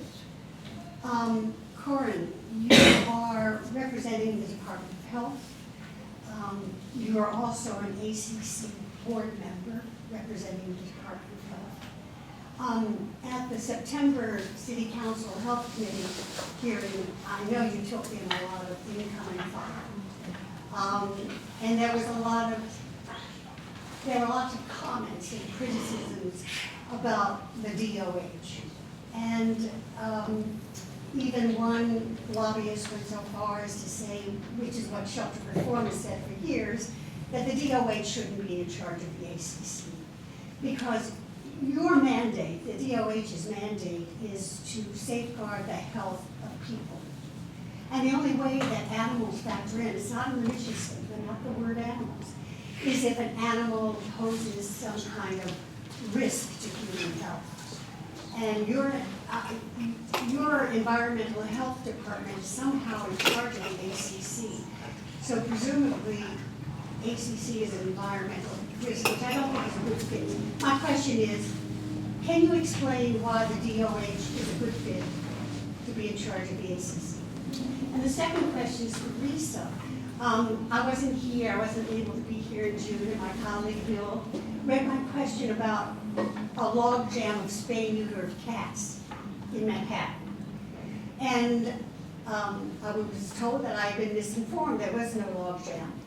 There is a logjam for cats and dogs at the Manhattan shelter, presumably, I don't know what you have here, if there's a logjam. Meaning that the surgeries can't take place when they should for an animal that is slated to go to adoption or rescue group. The animal gets sick, and then the surgery has to be postponed. How are you going to resolve that, and how can we help? I'll Jessica, take part one. Thanks for your question. And I would just say that as you described, there is a mission for the health department to oversee this program for the city of New York. And I am struck, really, I've been here for many years now, as you know. And as I'm watching Lisa's presentation and as I've seen them over the years, I'm just struck by the progress that we've made together, the health department and ACC, to really transform this organization and the care that it provides for people and their pets. And so I'm really proud of that work, and it's something we take very seriously at the health department. It is a charge for us, and we fulfill that as best that we can. And I'll just add to Esther, because I know I've known you for a long time, and you do like to sort of vilify the Department of Health, and at times even the board members, you accuse us somehow of allowing the DOH to kind of boss us around and things. And the partnership that we have is really vital and important. And I can't, when I look out into the world, I don't see how we could have any of this without their help. And I think all of us, including the great partners we have in DOH, would like more funding, more everything. And it's a thing we press for. And in a very difficult fiscal environment here in the city.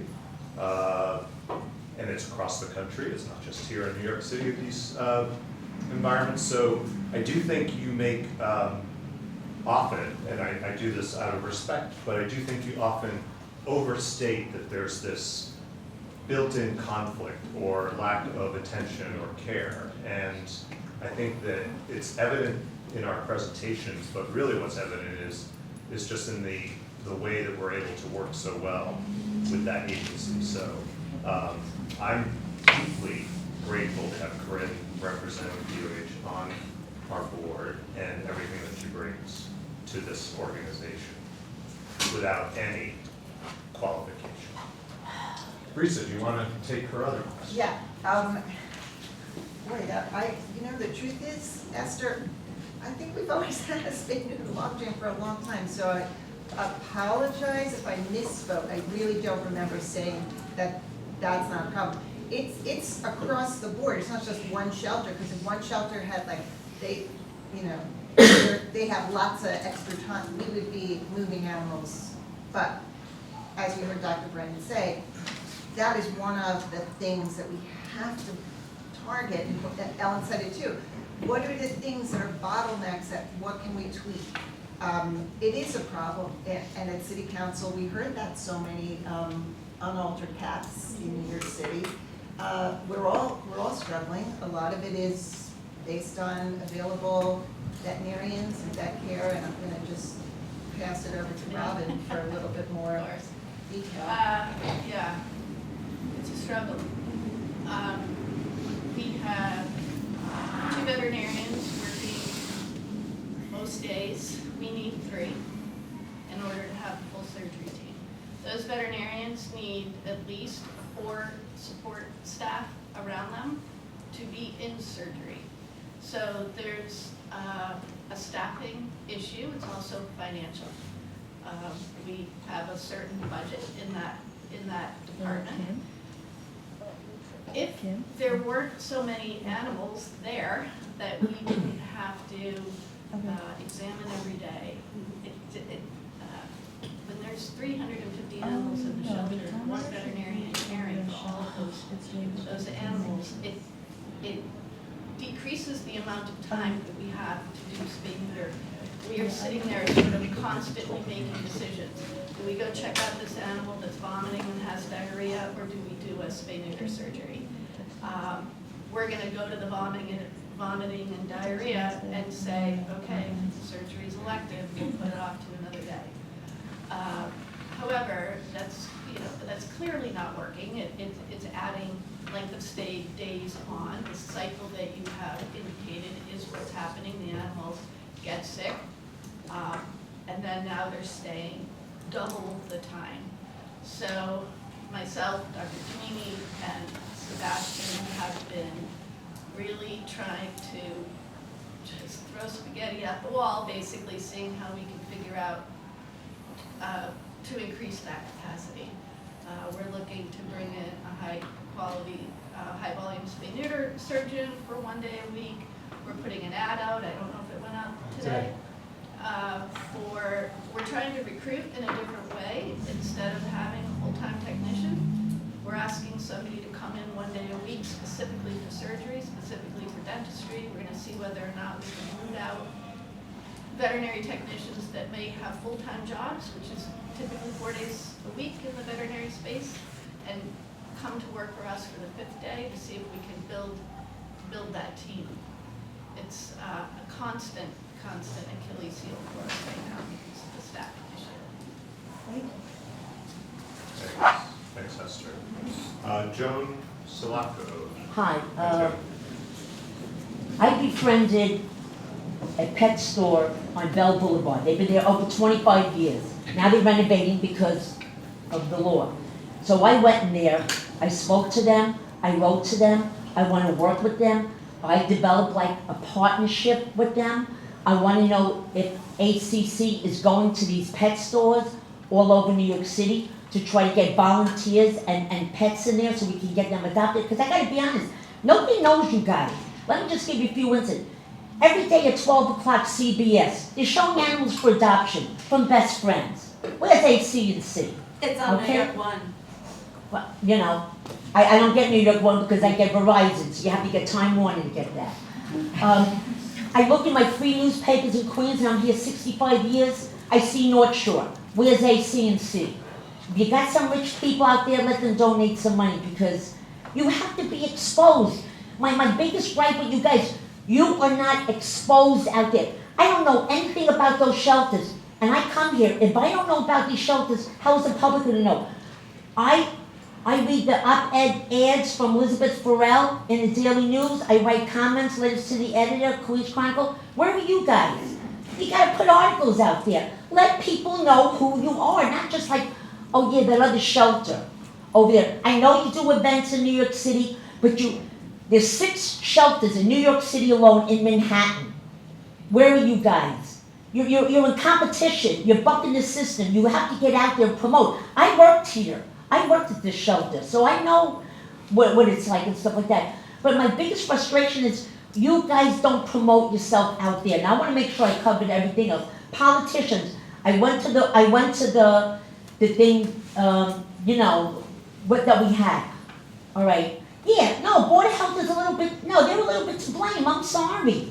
They're there to help people. Are they helping animals? Because all I heard about was $3 million. They're going to give it to us, they're not going to give it to us. Right now, I don't know if they're Joan, the giving it. timer's not working, but you're a little past 2 minutes. Oh, all right. I think I got everything there, but I want to see more of you guys out there for 2025. Get yourself in the newspaper. I can't do that for you. You write better than me. All right, thank you. Thanks for your comment, Joan, and it's good we have that slide up here too, just to reinforce how hard we're working on, but we're always working to reach out more, so I appreciate that. Deborah Thomas. Thank you. I am a volunteer at the Manhattan Shelter. I've been there since 2005. So I first want to commend all the staff on the great work you all do. I know how hard everybody works and how it's not easy. So thank you so much. I'm glad Ashley's back also, because I know how important fundraising is, and I'm so glad you're going to have events again, like, you know, the thing in June. I can't wait. Birthday party. Good. I'll sing happy birthday. But I think it's wonderful, and I hope that some of the, it's one good thing I heard today is you seem to be doing pretty well with raising money. I hope that will continue, and I hope that if there's any way we can all help to make it, help you get more money, because I think the thing with the spay and neuter, not so much with the animals that are adopted and they're left at the shelter for a week, but if people choose to take the animal home, or the animal's sick and can't be spayed or neutered, then that's where the backlog comes. And that can be a problem. But I heard a rumor around the shelter that that's changing. I hope that's true, that it's going to happen quicker now. But I would love to see, you know, you being able to have more money, and if maybe the board can help you get more money so you can hire more medical staff, hire this day-long veterinarian, that I think would make a big difference. You know, so I think really, I hope the fundraising can keep up, and if the board can do anything to help that, or if I can do anything. I am actually donating an ad in a newspaper. Thank you. Yeah, you're welcome. And I hope maybe other people will do the same thing, because, you know, any way we can get that name, that information out there, it's very important. The other thing I wanted to say is I have spoken to my councilman, Sean Abreu's office, about writing a pets in housing bill to stop, to not allow discrimination. And I don't just mean about big dogs, I'm going for broke. I want to stop the discrimination against any kind of pets, cats, anybody. And I heard back from them, they wanted to know, well, what is it exactly you want, what kind of animals? I said, well, you know, big dogs would be a start, but I said, even cats get discriminated. Okay, sorry, even cats. So I'm working on that, and hopefully we can get something. I think that would, you know, alleviate all these too many dogs.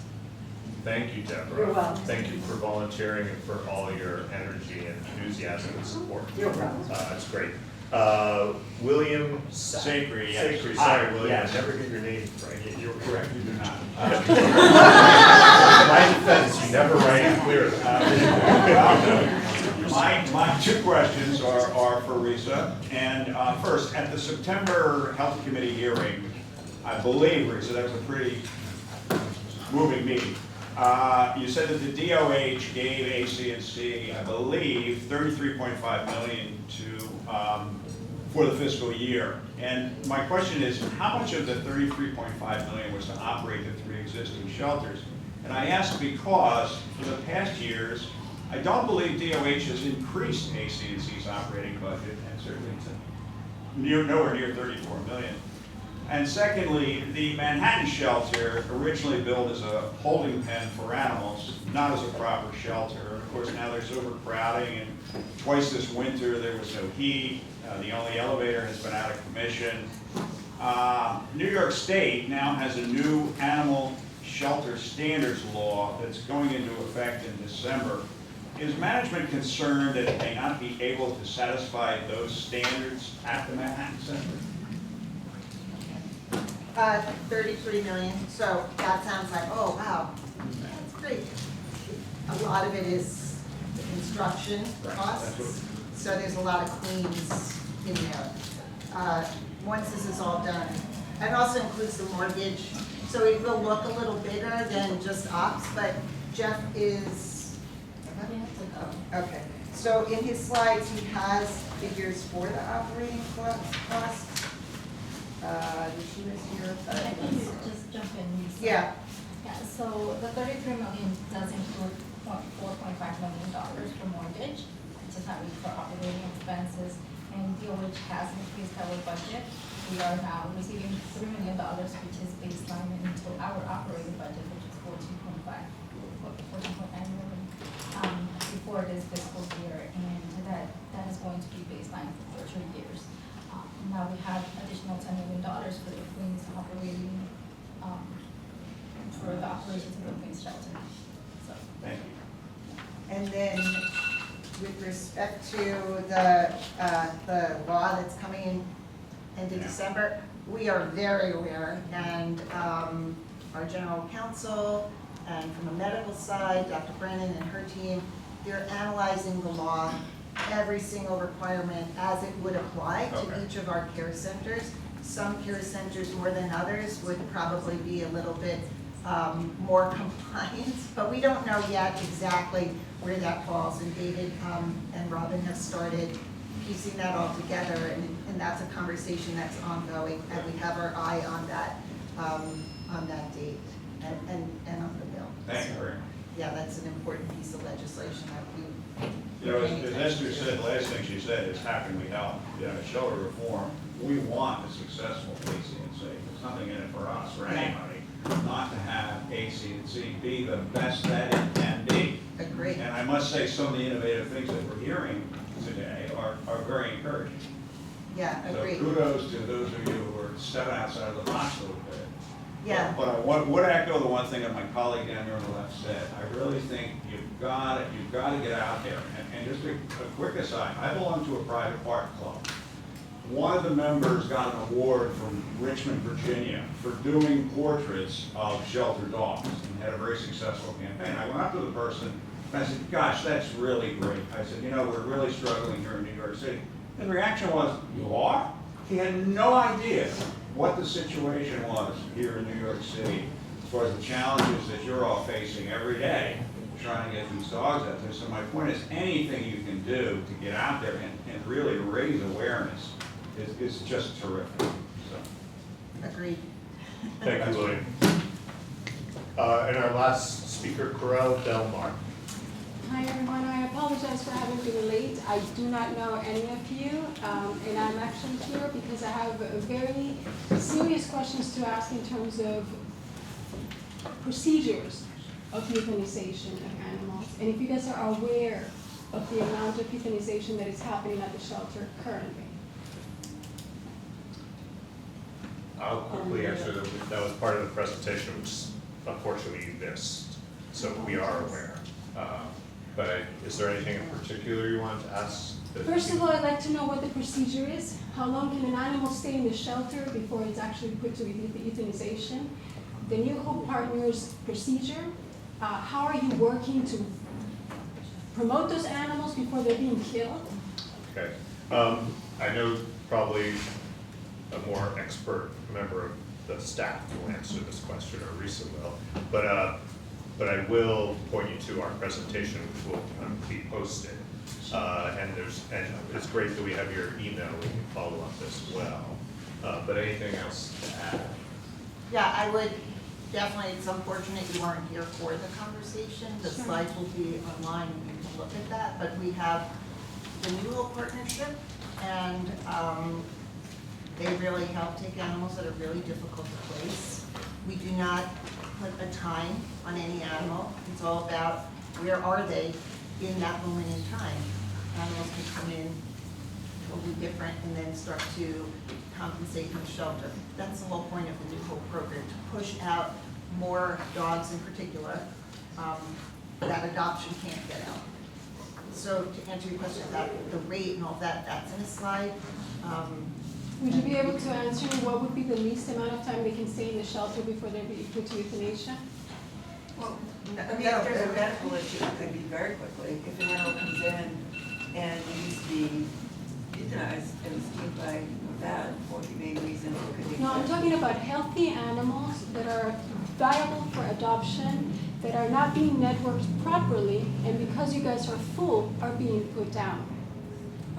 You should not euthanize based on space or I think you population. have been, and I'm going to interrupt to ask you, if you're very familiar with what's happening, if you can tell me the numbers and the digits of the number that were killed this month alone. Okay, I know you came in late, but you're now making accusations that aren't No, true. I've been and following, it is not it's accusations, it but is if an you don't know, accusation, I'm so gonna tell you the number. it It's is- 30 animals that have been We killed actually in 3 discussed that, weeks. so thank you again for coming and for your concern, and we'll address it, but No, I actually would like to know, what are you guys doing to promote those animals, is what I would like to know. again, we've just spent 2 hours going through this, so we can't give you another 2-hour presentation. I'm gonna, So thank you for Mr. coming. Nolan, This is- Mr. Nolan, let me this is- interrupt this you a is- second. Sorry, no, your time is up. No, but let me Your time just is say up. something that's very No, important. no, You your guys time are is up. not even promoting these animals. You guys don't even That's have not the true. bandwidth to actually That's- promote. that's not I'm gonna true. explain to you something that is very important that you guys listen very Listen. carefully. You first only have very few networkers, Boroughbred and Boroughbred, New York City and Queens. They only promote You are adoptable. very misinformed. So, If you want to again- give me your email, I will reach out to They you have for dogs here for a a year one-on-one in the conversation. shelter, for a year. But I don't want to end the meeting on a bad note because it was a great No, meeting. I don't wanna We end the presented a meeting lot on a of bad great note, but I information. know of 2 specific ones that were killed yesterday that were not given proper And time. I will reach out to you directly and address that. Thanks. And let me tell you, I'm actually helping you guys in this effort. It is why I'm here. Because you don't have enough people networking your dogs. Okay, well, thank you. I hope you're able to help us. And I really want to thank everyone from the public who came today, and thank you for what was mainly a really great question and answer session. And I also want to thank everyone here on the board for your time and your service. Sorry everyone, I just want to finish up here and wrap up, because we're in a very tight room, and we need to have a motion to move to executive session. I need a second, we need to vote. And then I need to ask everyone who's not part of the board, who's joining us for this executive session, to clear the room through this exit right away. This isn't the time to hang out and chit chat. We have a lot of work to do, and I need to get to my day job. So thank you. Could I have a motion to move to executive session? Okay, a second. Okay, thank you. Thanks everyone.